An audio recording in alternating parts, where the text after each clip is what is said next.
فیصلے تک پہنچا جا سکے، لیکن عموماً اس میں بہت سا بیش قیمتی وقت جو ہے وہ ضائع ہوتا ہے، اور اہم فیصلہ سازی سست روی کا شکار ہو جاتی ہے۔ تو اس طرح اسٹوڈنٹس یہی 5 پوائنٹس ہم نے پڑھنے تھے جمہوریت کی خامیوں میں۔ تو اس طرح یہاں پر ہمارا یہ سوال کمپلیٹ ہوا، اس کو آپ نے یاد بھی کرنا ہے اور نوٹ بکس کے اوپر لکھ بھی لینا ہے۔ جی دوسرے HOD کے 12ویں دن کا سبق ہم پڑھیں گے سورہ انفال آیت نمبر 67 to 69 کا ترجمہ۔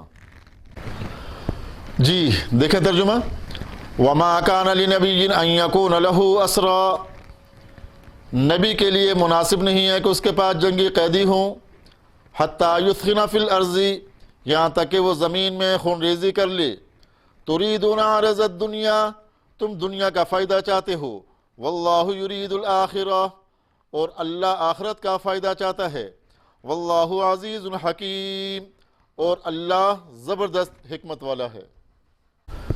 لولا کتاب من اللہ سبق لمسکم فیما اخذتم عذاب عظیم، اگر اللہ کی طرف سے فدیہ لینے کا حکم پہلے سے نہ ہو چکا ہوتا تو یقیناً وہ تم کو سخت عذاب دیتا۔